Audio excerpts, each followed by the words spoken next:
Bura Binəqədi rayonu Stroy Detal küçəsidir. Gördüyünüz mənzərədən yəqin artıq başa düşdünüz ki, söhbət zibilxanadan gedir.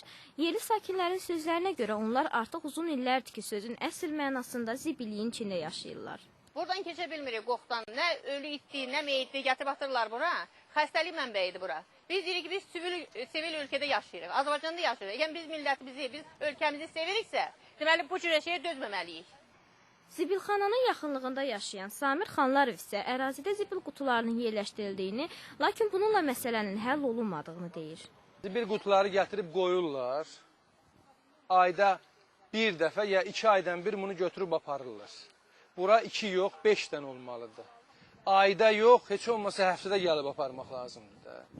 Sakinlərin əksəriyyəti zibilxananın yaranmasında dövlət orqanlarını, daha konkret desək, Binəqədi rayon kommunal təsərrüfatını günahlandırır. Bununla belə bəzi vətəndaşlar günahı özlərində də görür. Onlar hesab edir ki, sakinlər təmizliyə daha çox riayət etsəydilər, problem bəlkə də bu səviyyə çatmazdı. Təəssüf ki, bizim bəzi məhəllə sakinlərinin mədəniyyəti aşağı səviyyədədir, hələ yüksək deyil. Təsəvvür edə bilmirlər ki, bu zibillər sonradan onların uşaqlarına, özlərinə çox ziyan vurar. Bununla Binəqədi rayon kommunal təsərrüfatına da razılaşırlar. Onlar məktub yazdılar ki, bu insan bizdən 5 gün sonra gəlib bura. Yəni bu zibilxana burada olmalıdır.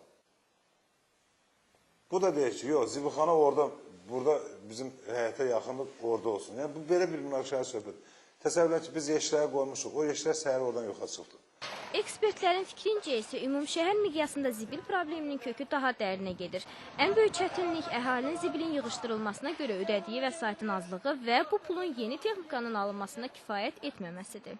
Hal-hazırda 14 qəpiyə nəşət tullantısı yığılır bir sakinə bir ay ərzində.